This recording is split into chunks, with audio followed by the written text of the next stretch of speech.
get allocations in a book. He and I had nothing to do with companies, but we get it shares and we sell it day one.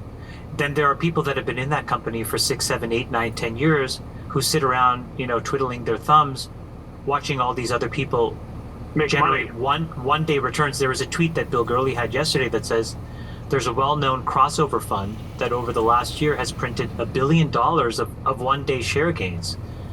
Well, that's crazy. So I think that lockups are kind of a regressive tax on the people that do the work, and they are just rewarding people that have nothing to do with companies. Brad, what did you do in Grab? Because you locked yourself up, right, for a couple of years? And is there a lockup for the existing shareholders in Grab? Yeah, so first, I totally agree with Chamath. Lockups are one of the most insidious things I think about the traditional IPO process. The fact that DoorDash employees are sitting there watching the stock go from 100 to 200, and then, all these other folks are selling while they'll watch the stock go from 200 back to 100. I would think it's incredibly demoralizing. And here's the thing, it doesn't need to exist. In Roblox, there was no lockup. The employees were free to sell, but guess what? A lot of them chose not to sell, right? It's fairer and quicker price discovery when you actually allow the supply and demand to exist in balance. So what we did at Grab was we fought hard for the most open, unlocked, right, day one we could possibly get. In that case, there are a lot of big shareholders who are on the board, so they're deemed affiliates under Section 16 of securities law, so they can't sell, right? They're deemed to be insiders, right? And but we, at the end of the day, all employees can sell. There was a group of senior management that said, hey, we want to voluntarily lock as a signal to the market, but all other employees in the company can sell. So there are over 5,000 employees in the company.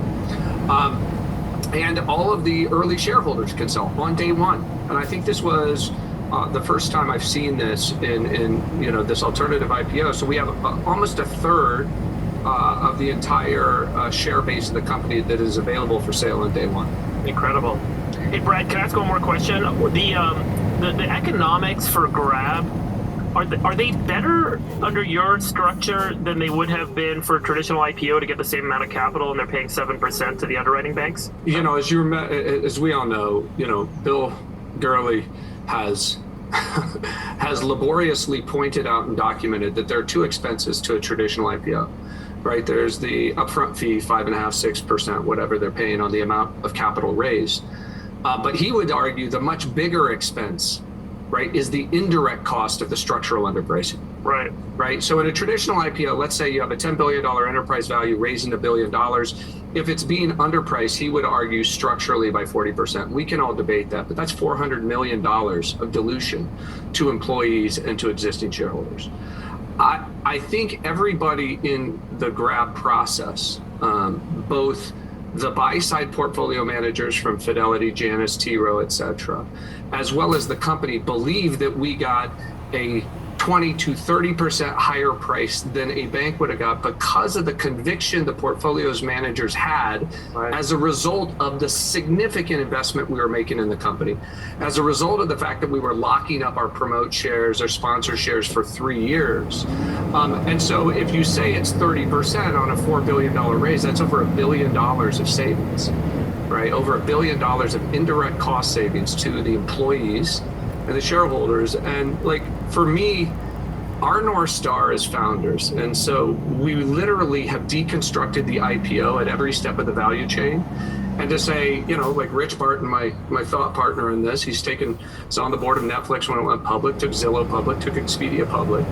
And he said, we can make this better at every step of the value chain. And so we've thought about it like a product, and we built it a capital markets business that says part of it, right, is eliminating the commission. Part of it is getting a fairer price, but part of it is curating that day one cap table, right? Because these companies are stepping into the public markets.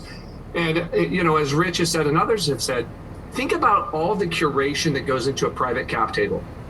Now, when you go public, Rich calls it a cap table randomization event, right? You lose total control over your cap table, right? Whereas in the case of Grab, we hand selected what we think are the world's best public market shareholders to be their day one cap table. So it's a very different outcome, and it's not just about cost savings. It's not just about trying to get a fairer price. It's actually making the process better at each step of the value chain. All right, so we were talking about Coinbase last year when they had a big brouhaha, and Brian Armstrong said, we are not going to talk about politics inside the company. You can have political views, but not inside the company. Sachs, you did some tweets about this. What are your thoughts? Yeah, I mean, apparently, Coinbase's ban on politics in the workplace and their refusal to submit to New York Times interviews did not prevent them from creating an $85 billion company. You know, I'm shocked that they were able to do that. That's basically what I tweeted. And, you know, it just shows that founders can do things their own way. They don't have to submit to, you know, the woke mob. And that's basically what I tweeted. And then, you know, of course, well, first, it's been interesting to see the reactions. The first day, I got like 10,000 likes. And then the second day, it seemed like some sort of SOS went out. And now I've been sort of surrounded. There's been this like outcry. And my takeaway is that the woke mob really doesn't like to be called out as a woke mob. And they're sort of surrounding me with pitchforks now, saying, "How dare you call us a mob?" Sachs, are you running for governor? Because it looks like you've taken Botox. No, did you take Botox? Did you take Botox? No. He's in Miami, so it's probably... What's going on with your cheeks and your lace face? them on the Botox. He's also Your wearing lips, yeah, your lips are incredibly swollen. I mean, they look Very so succulent. It's unbelievable. I've got a new lens. I've got 5 different technologies slimming me here. But you do have your pin on today, and you do look very governorial, and I noticed that you bought... I'm wearing my Miami pin. This is my City of Miami pin. Francis gave you that pin? Francis gave me the pin. That's fantastic. Did he tell you never call me Francis? What is the big announcement today? I work for you guys. We're really excited to hear it. Yeah, tell us, GovernorSachs.com. What do you got on deck? There's nothing. This is a Jason construction. I don't want to get Do we have an exploratory committee set up yet? Let's get Sachs out of the game. I need that deal. I mean, flow. guys, obviously, if this comes to pass, we're going to rewrite history as David Sachs was our Manchurian candidate. You know, I floated the trial balloon. There was a layup for David Sachs to come and alley-oop and dunk on Gavin Newsom. No look. Oh, come on, Sachs. No look. The world Well, needs... I tell you, Newsom is doing everything in his power to blow this recall because, I mean, timing is working in his favor. I mean, he's done a horrible job on everything vaccine related, but the reality is COVID is winding down. It's going to be over. So even though he delayed everyone getting the vaccine by weeks, if not months. Probably, yeah, by months. We've got 7 million unused doses sitting on the shelf in California because of all of his crazy eligibility requirements. Despite all of that, by the time we actually get around to the recall, which will be in about 5 or 6 months, the recall election, you know, the economy's going to be booming again, and COVID's going to be over. People will probably forget. But for the fact that he is now saying that he cannot guarantee that schools will reopen in the fall. So we now have schools reopen in, you know, every public schools reopened basically in every other state. You now have private schools are all reopened in California, and he still cannot guarantee that schools will be reopened, not now, but in the fall. David, throw down the gauntlet. Yeah, Make the guarantee that if governor, you will open all the public schools when they open in fall, day one. Yeah. And Well, I'm not. This is the window, David. Now or never. I'm not saying that I'm running, but one thing I would say is that whoever No, does. but what about if you ran? How about If I ran, I would 100% absolutely guarantee that school is open in the fall. What we need is a governor who will go to the teachers unions and say, listen, you will either report for duty the first day of school 5 days a week, no exceptions, or you go look for another career. That is what we need. David Sachs. More. I'm not running. Wait, let's go. Can you make all the vending machines free? Yeah, sure, we can do that too. Okay, can you get rid of all my debt? Yeah, why not? Okay, I'm in. Can we go back to the markets just for 1 second? Because I want to ask a couple questions. Brad, Q1 was nuts. Let's get some color commentary from a big player in the capital markets. You talk to us through what factor rotation was. Talk to us about your reactions to this Archegos Capital thing, about inflation. Also, gut check. Like, what does the rest of the year look like? Like, talk just what's your sentiment? How you're feeling? Just give us a reaction on just the economy. And the gut check, Brad, on weren't you like the biggest shareholder in United at some point? And then you that just was a got bad way to walloped? start off 2020. Yeah, I want to hear about It was a that. bad way gut to check. start off White knuckle. 2020. However, I would say that it ended up being the best year in the history of the firm. And so, like we, like everybody else, had to reinvent a lot of things about our business last year. And we learned a lot from that moment. And the courage that a lot of people at United showed through that period of time without a lot of help. I just seen two cops taking off in behind the tow truck, and in my mind I'm like, damn man, why they fucking with him? But I noticed there's the last trooper, he has somebody in the back, and like my mind always assumes wrong, not always, but sometimes I always have the wrong thoughts, and at first they trailing me, so I'm like, get the fuck away from me, like damn. But then my next thought is, I don't know exactly what these people did, but it's a dope ass vehicle on the tow truck. It's a Range Rover, and somebody in the back, you can see his head. But like the thought that I'm having is, I definitely want to be successful from a financial perspective. I want to have a good amount of money. When I say a lot, really, more importantly, I see myself having assets that produce cash flow more than money. I could be making I'll be more than good with $3K a month cash flow through a business, through an asset, than making fucking 40 a year, 50 a year, even 70 a year, even 100 a year by working 60, 70 hours a week. But yeah, I just thought about like, damn man, like, first of all, it would suck to have any vehicles taken from the fucking cops, let alone a Range Rover, anything, any car. It doesn't even matter the brand, just any car would suck. And I also think it's like, see, I don't want that. I don't want to have these cool ass possessions and have to worry about stupidity like that. Again, I don't know what happened. These guys could have just been going 100, 200, or they could have had some drugs in their fucking vehicle. They could be pushing. A lot of scenarios could be playing out. But I see exactly where they're going, and I don't want to be in that position. From if I ever get locked up again, I don't want it to be because of drugs and my lifestyle and me making money through that lifestyle. I want it to be, I don't want to get locked up ever again. But yeah, hopefully that person, when they get out, they make good decisions and they start learning how to make money differently. I can't hate on them. At the end of the day, they most likely making more money than me, a lot more.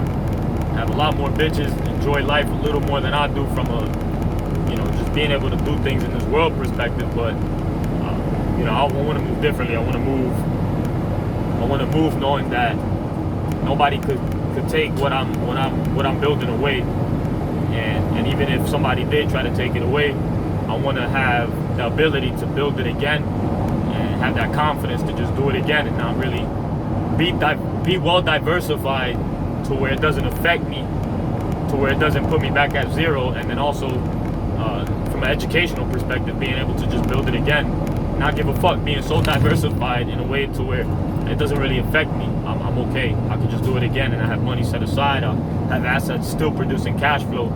And it's gonna take work. It's gonna take time. It's not gonna be overnight, but it's worth it. It's worth it. And I realize the opposite of it is not doing anything. And if I don't do anything, I know that 20 years from now I won't have anything. So the only way for me to develop and improve is by continuing to just put work in, deploying empathy and also deploying patience. Like, put in work, but also work plus patience and plus empathy is going to equal results. And I say empathy because I also have to realize that a lot of things that happen in my life, I got to stop reacting. I got to think in terms of, hey, this person's looking at it different. They have a different worldview. They have a different perspective. They've experienced a lot of stuff differently. Now, work is just something that I'm going to have to do regardless of what type of work. be an employee, employer, I'm still gonna have to put in that work, whether it be through education, through developing my mind, through developing my belief in myself, through understanding more of who I am, through developing my voice, my way of communicating, my energy, or work as in a traditional job and working and saving money. I'm always gonna have to put work in, or even working towards my health, or fighting to keep a healthy body or a sound health, or working towards, fighting against the marketing messages that are being put out there for us to be steered a specific direction.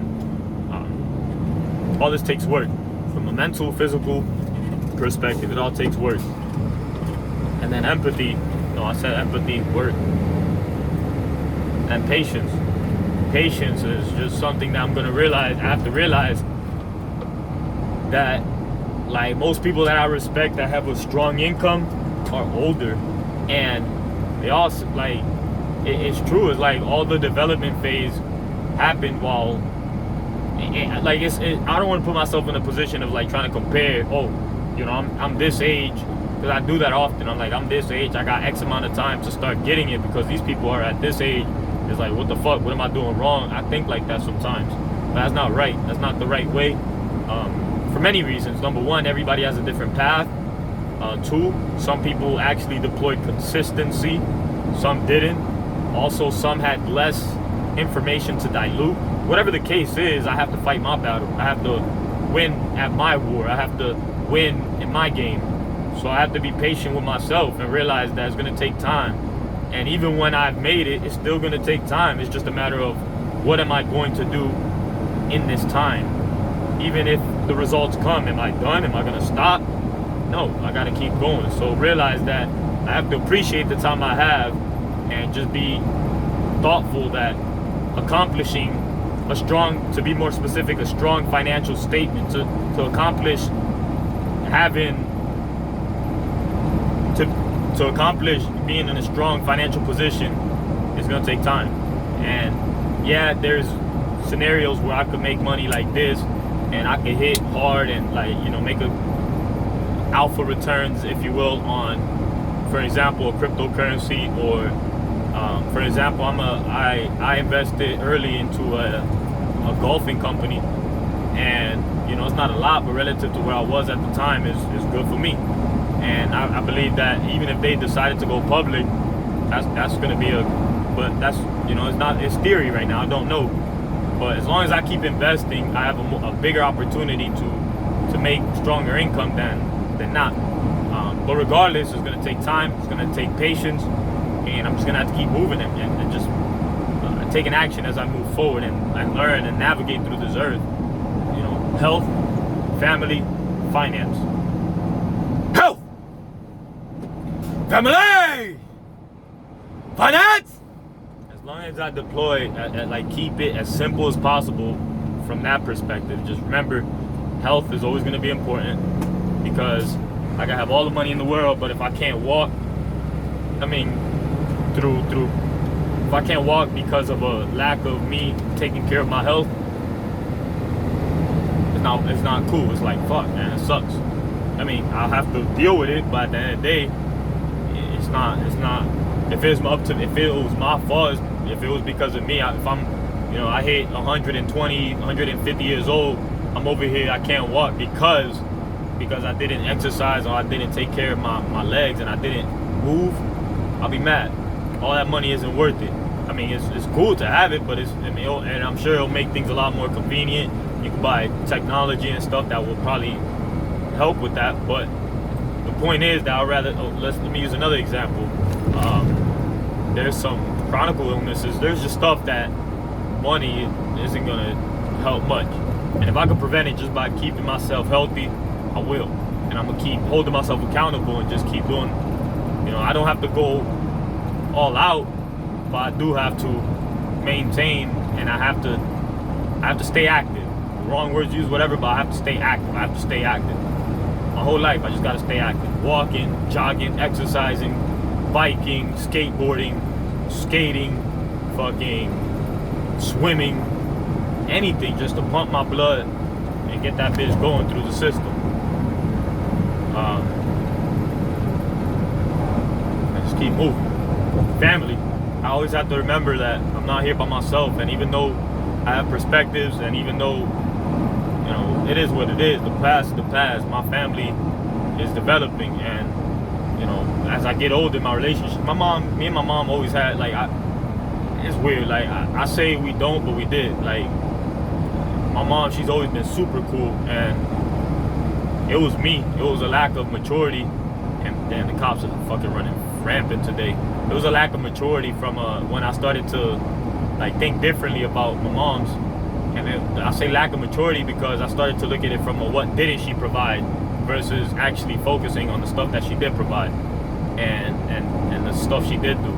And it's easy to just focus on the bad, and that's on all things in life, all across the spectrum. It's easy to just think about the stuff that are going bad. But yeah, man, I'm super thankful for everything that my moms have provided, and the stuff that she exposed me to, good and bad, and the things she exposed me to, the stuff that she got me, and the things she didn't give me, everything. I'm super grateful for everything, how I was raised. I can't emphasize it enough in words. So family, I always have to keep family priority. I use this example often because I think this is where a big part of my downfall started.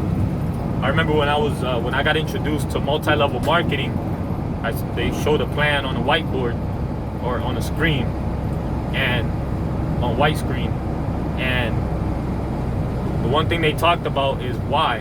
What's your why? What would be your why? And I never really focused on that much until after they drilled it. They drilled the importance of having a why, keeping it in front of you. I didn't do it.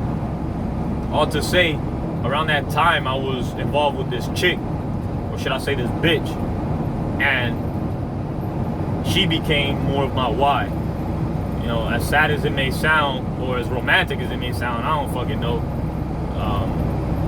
She became my why. Like, I wanted to build, and I wanted to become free for her. I wanted to get her free. I wanted to just build this lifestyle for her. And I totally forgot about my mom.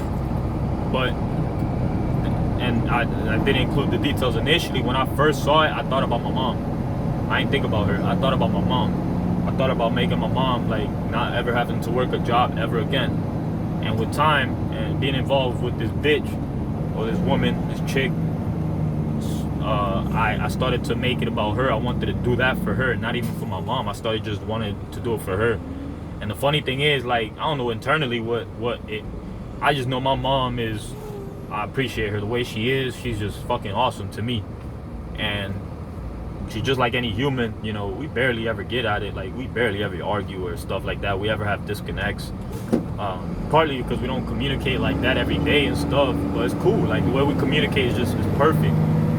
For me, at least, my perspective. I don't know if she needs any more. I doubt it, but it's good to me. And that could be a selfish way to look at it, but all I know is we don't argue, we don't have altercations, you know. We just respect each other. We just move. We just do what we gotta do. But all to say, I made it about another person and not my mom. So I say that to say, like, I took my why. I transitioned my why from what really meant something to me to somebody that was just introduced to my life, and just because the person brought good pussy, you know, I just completely forgot about it. I just wanted to bring all my energy, all my desires, I wanted to just channel that for her, and my fuck up. So no matter, I gotta make this promise to myself, no matter what new girl I bring into my life, like, at the end of the day, I gotta always bring my mom out to lunch. I gotta always bring my mom out to dinner to eat. Just always think about my mom. Simple stuff like that. My mom is priority from a women perspective. She's priority over all bitches, over all women out there. My mom is priority, and she's always been until I went through this fucking dumb cycle, and I started prioritizing her versus even my friends. Like, you know, I've talked about that before, but it wasn't just that. I started to lose out on my friends and everybody. No more of that. Like, if I ever have a chick in my life, like, it doesn't matter if I want to hang out with the friends and homies, I'm going to. And if for 1 second that bitch gives me any attitude, cutting that bitch off immediately. That's an immediate red flag that I'm not fucking with that. And I gotta just speak this and keep myself accountable to this stuff. No matter how pretty she looks, no matter how fucking thick she is, no matter how good that pussy is, no matter how nice she seems to be at first, nothing could take me away from what is really important, and that's my sound health, my family, finances.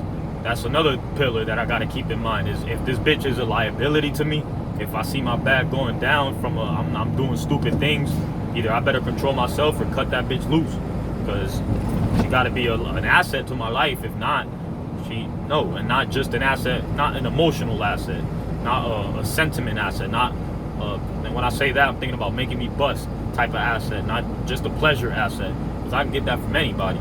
I can get that from any bitch.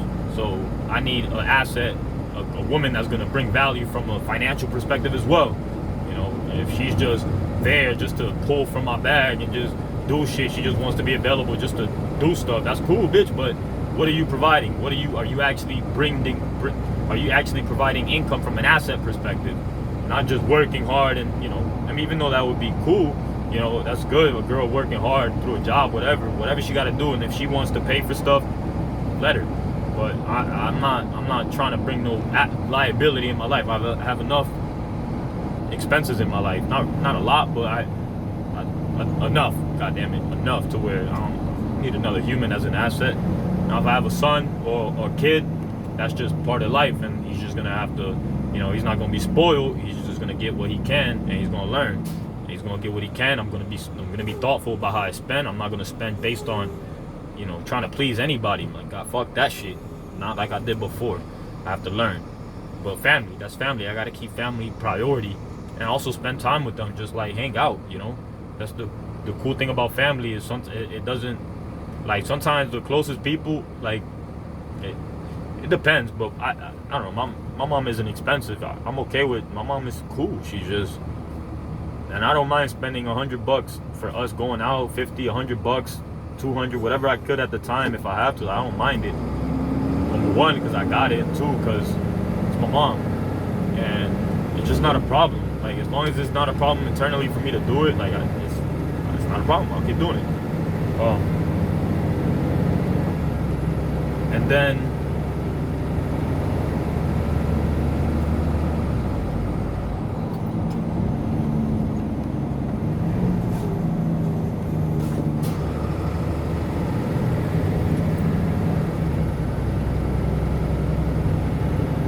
health, family, and finance.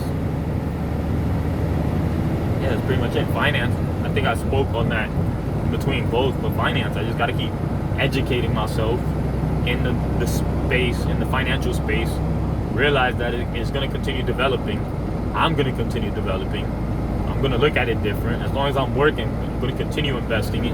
If I hit a critical mass of being able to full-time invest, and what that means to me is just educating, being able to analyze differently and make decisions differently, because I've done research versus taking somebody else's opinion on it.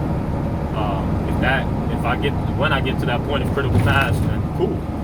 But regardless, I'm still gonna keep investing and keep doubling up and tripling up, and 680% ROIs up, because I could. Keep learning. And I know I'm gonna have losses along the way. I know it. I don't care, because I already have a loss by not investing. So it doesn't matter. So I'm already at negative by not investing. So I'm gonna keep investing.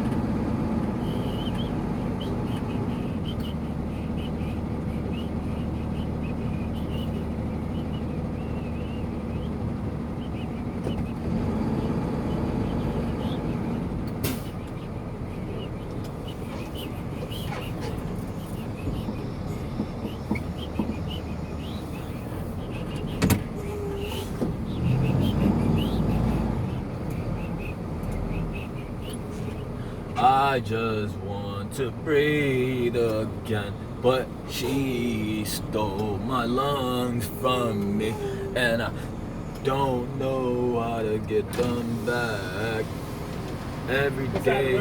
Hey, I'm gonna be on the other side of the building. Follow me around there, and I'll show you where to park.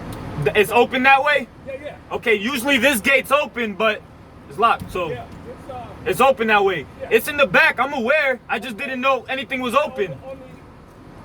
The one gate is locked, but you'll see right behind the building. Okay, if I have access back there, I know where they go then. Great.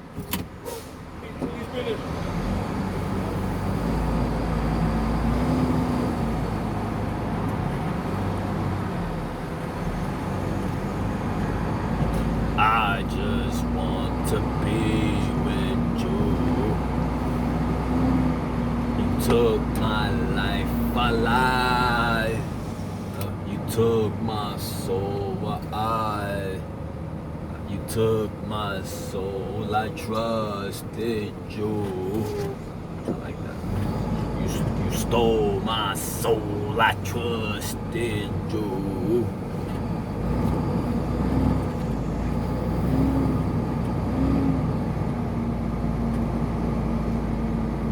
Now I wake up and drink brew every fucking morning thinking about you. Fucking idiot. Look, there's somebody, I don't know if he's a mechanic or what, but he works at Ford and he's riding a bike. No, everybody's in their own. I always think, every time I see somebody riding a bike, I'm like, could be worse, nigga, remember that, could be worse. But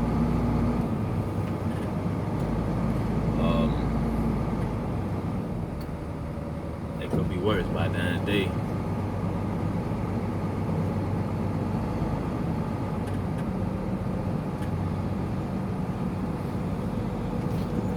Damn, that's a fucking truck. Yeah, it's Swift 350.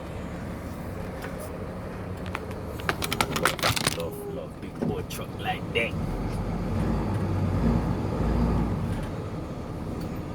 Preferably Chevy, but why? I don't really, from a looks perspective, and Dodge, I actually fuck with the Dodge dually. From a looks perspective, I'm not gonna front. The Dodge dualies look better to me than any of them. They look sleek, they look fresh. So I'm probably gonna get a Dodge.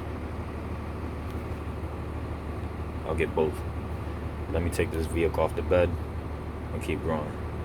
And thank you, universe, for allowing me to live and be conscious and aware and creative and exist in this time that I'm existing.